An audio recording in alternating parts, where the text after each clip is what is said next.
Meu nome é Fernanda Alves. Eu tenho 41 anos e vou começar contando algo que carrego desde a infância. Eu sempre fui a filha esquecida. Pode parecer exagero, mas quem cresceu comigo sabe que é verdade. A diferença de tratamento entre eu e a minha irmã mais nova, Camila, era tão gritante que até vizinhos comentavam. Meu pai, o seu Roberto, tinha orgulho de mostrar a filha mais nova como se fosse um troféu.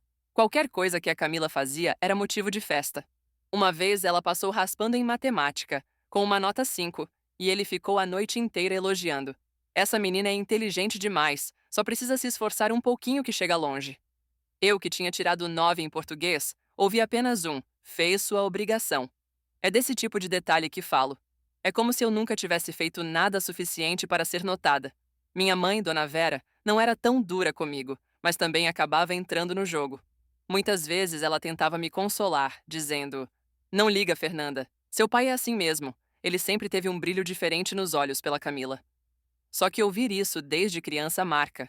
Você começa a acreditar que nasceu com algum defeito invisível, que não importa o quanto se esforce, nunca vai ser suficiente. Na adolescência, a situação só piorou. Eu era a responsável da casa. Lavava a louça, fazia compras no mercado, cuidava dos primos pequenos quando pediam ajuda. Camila, por outro lado, vivia cercada de amigas, festas, viagens improvisadas que meu pai bancava sem pensar duas vezes. Se eu pedia dinheiro para um livro da escola, ele dizia: Arrume um trabalho, é bom aprender cedo. Se Camila pedia para comprar uma roupa de marca, ele dava na mesma hora sorrindo. Eu lembro de uma noite em especial. Eu tinha 16 anos e estava estudando para uma prova importante. Enquanto isso, Camila chegou em casa chorando porque tinha brigado com uma amiga. Meu pai largou o prato de comida, correu para abraçar ela e ficou quase uma hora no quarto consolando, dizendo que ela era especial, que ninguém podia tratá-la mal. Eu estava na sala sozinha, com um livro aberto, esperando um mínimo de atenção. Não veio. Quando meu pai adoeceu, muitos anos depois, achei que finalmente as coisas seriam diferentes. Pensei, agora ele vai ver quem realmente está ao lado dele. Foram quase 3 anos de idas e vindas ao hospital. Eu larguei parte do meu trabalho como recepcionista para levá-lo em consultas, pagar contas, cuidar da papelada de convênios. Tinha noites em que eu dormia em cadeira de pronto-socorro, ouvindo o bip das máquinas e rezando para ele melhorar. A Camila aparecia de vez em quando. Tirava uma foto sorrindo ao lado da cama, postava nas redes sociais com legenda de Força Pai e sumia. Às vezes passava 15 minutos, às vezes menos. Mas quando os parentes ligavam, sabe quem ele elogiava? Ela. Graças a Deus tenho a Camila comigo, ele dizia. Eu ficava muda, engolindo um nó na garganta, fingindo que não me importava. Mas me importava. Muito. Uma das cenas que nunca esqueço aconteceu numa madrugada de inverno. Ele passou mal e precisei correr sozinha com ele para o hospital. Eu empurrava a cadeira de rodas com as mãos tremendo de frio. Liguei para Camila e ela respondeu rindo. Eu não posso, estou em viagem. Você dá conta, né? Eu desliguei sem responder.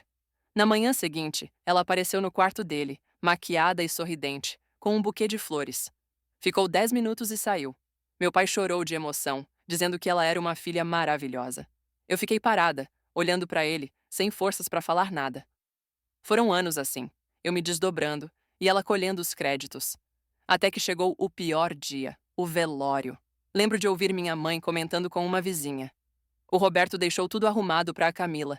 Ela vai cuidar de tudo. Eu estava a poucos metros, ouvindo cada palavra. Foi como levar um soco. Ali eu tive certeza do que viria.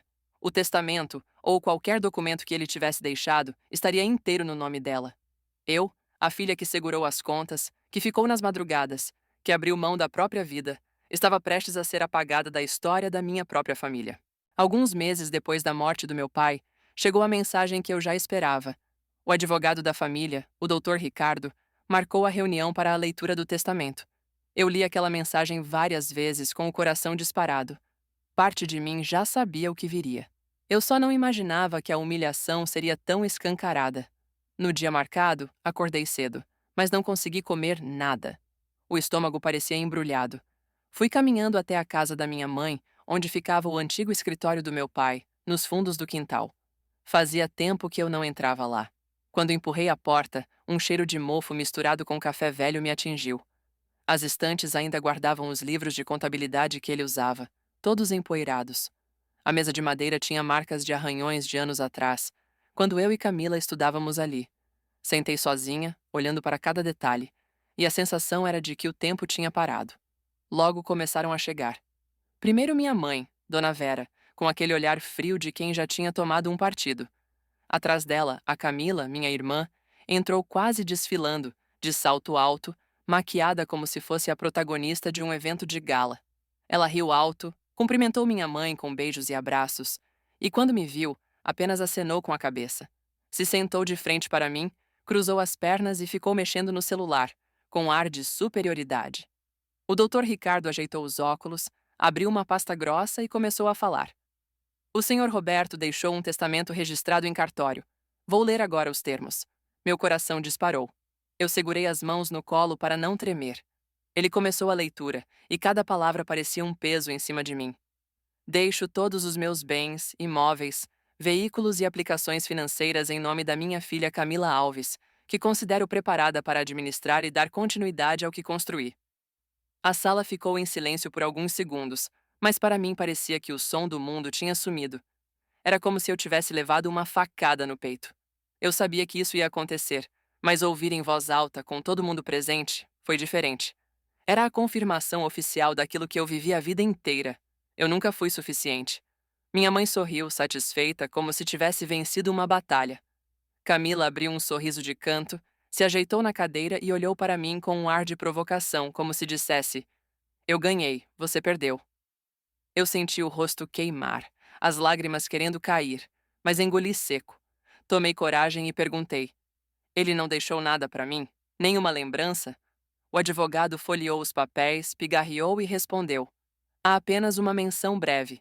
Confio que Fernanda saberá se cuidar. Aquilo foi a pior facada.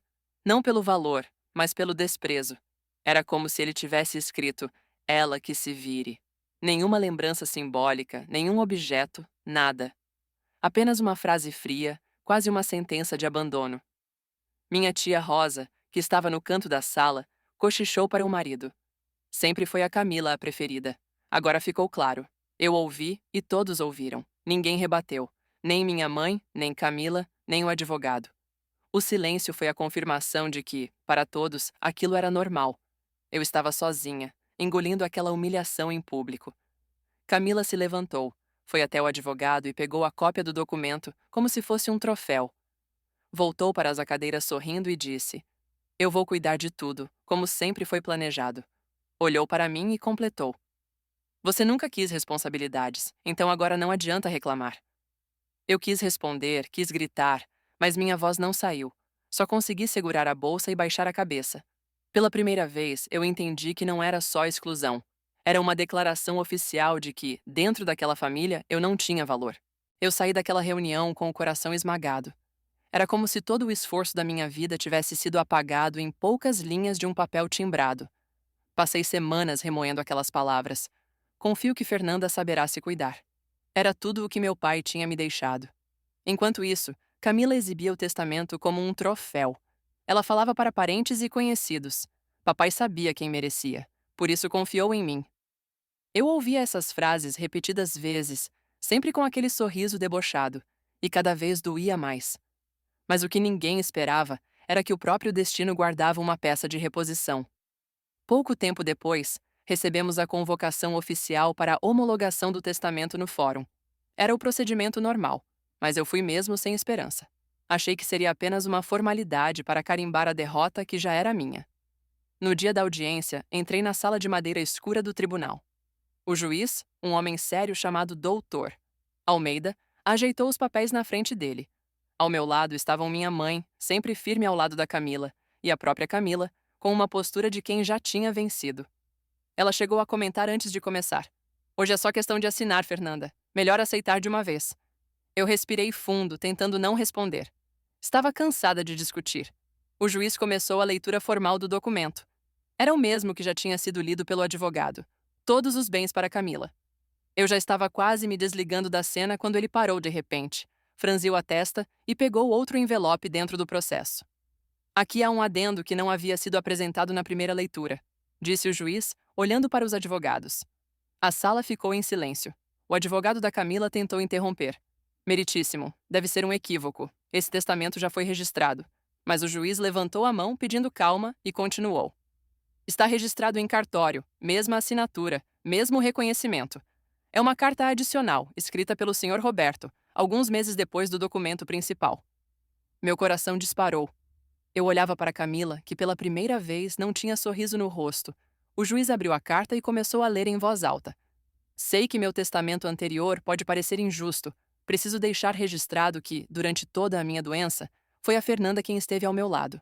Foi ela quem pagou contas, comprou remédios e deixou de viver a própria vida para cuidar de mim. Não posso apagar isso. Determino que a casa da família seja transferida para ela, como reconhecimento pelo que fez por mim. Eu senti minhas mãos tremerem. Era como se meu pai tivesse voltado do além para me defender. O juiz continuou lendo. Sei que Camila tem mais visibilidade e sempre foi mais festejada, mas não quero que os sacrifícios de Fernanda sejam ignorados. Ela merece ser lembrada. Quando aquelas palavras ecoaram na sala, foi como se o mundo tivesse parado. Camila ficou imóvel, olhando para o juiz com a boca entreaberta. Minha mãe murmurou um "não pode ser", baixinho, sem saber o que fazer. O advogado da Camila tentou argumentar, mas o juiz foi firme. O documento está válido, autenticado e reconhecido. Não há motivo legal para descartá-lo. Eu olhei para baixo, tentando segurar as lágrimas.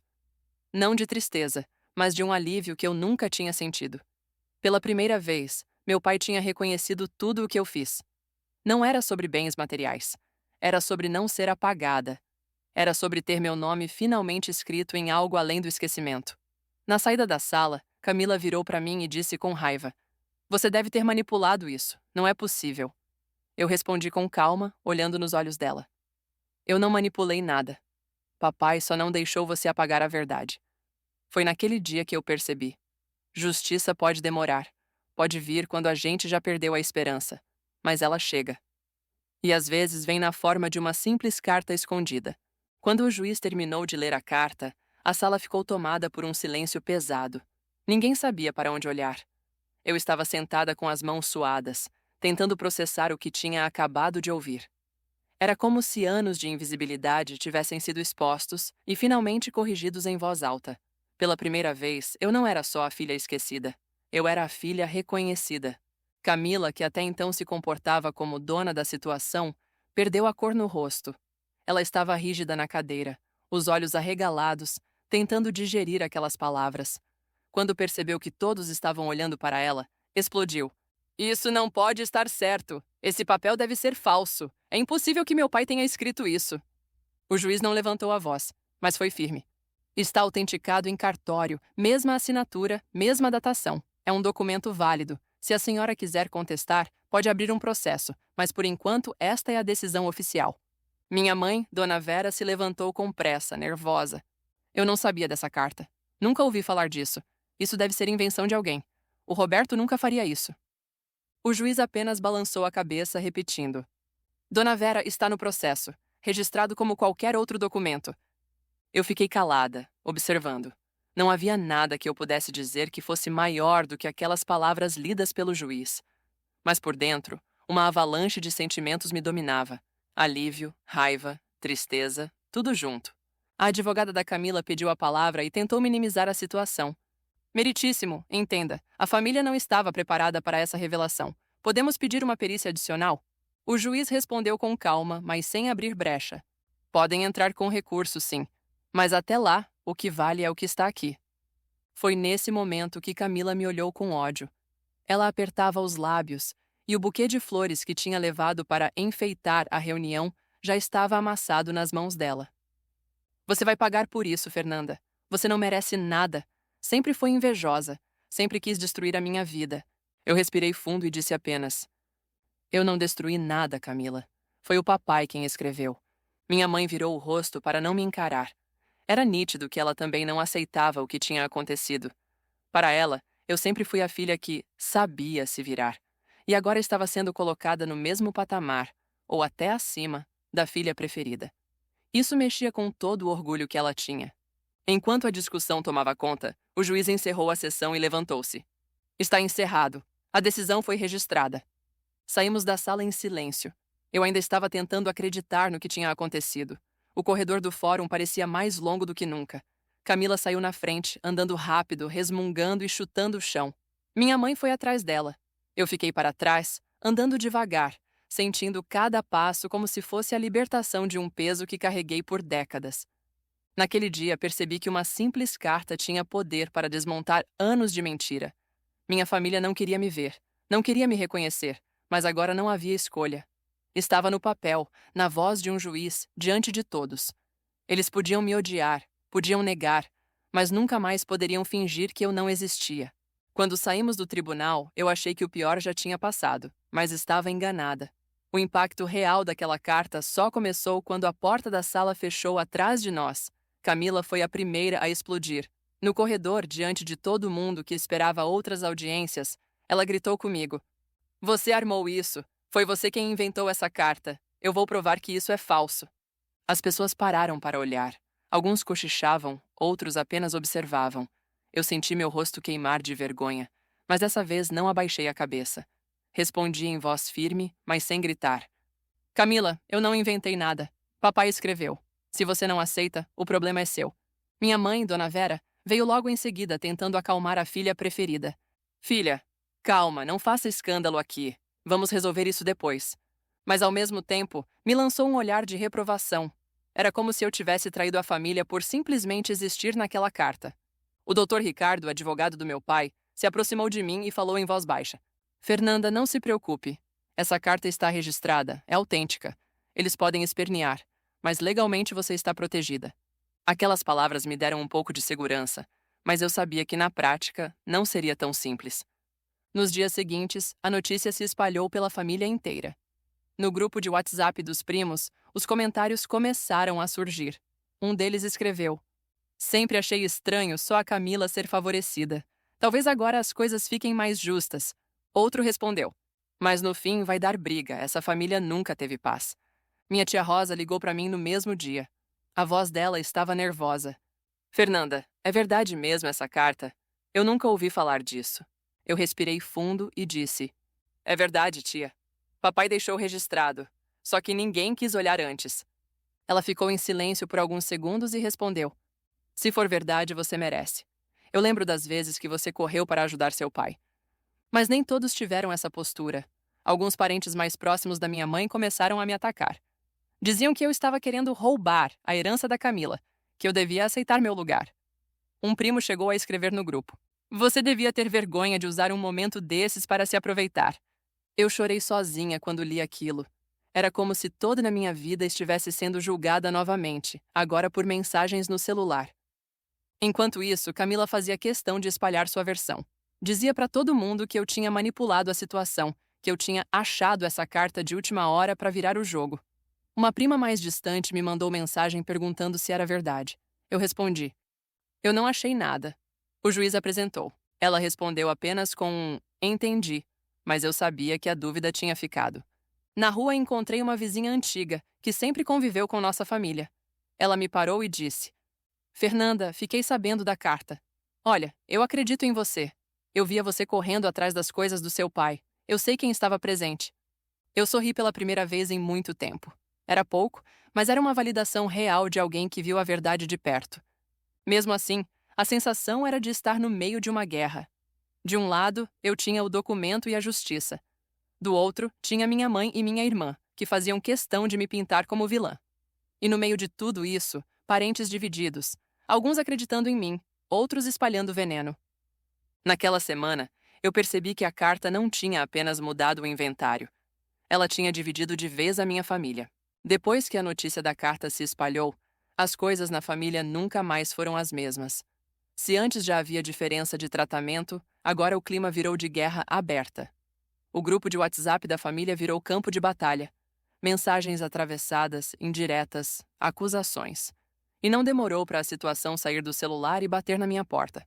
A primeira ligação veio da minha mãe, Dona Vera. Ela me ligou numa tarde de domingo com a voz carregada de raiva. "Fernanda, você tinha que ter feito isso logo no tribunal. Você envergonhou a nossa família inteira."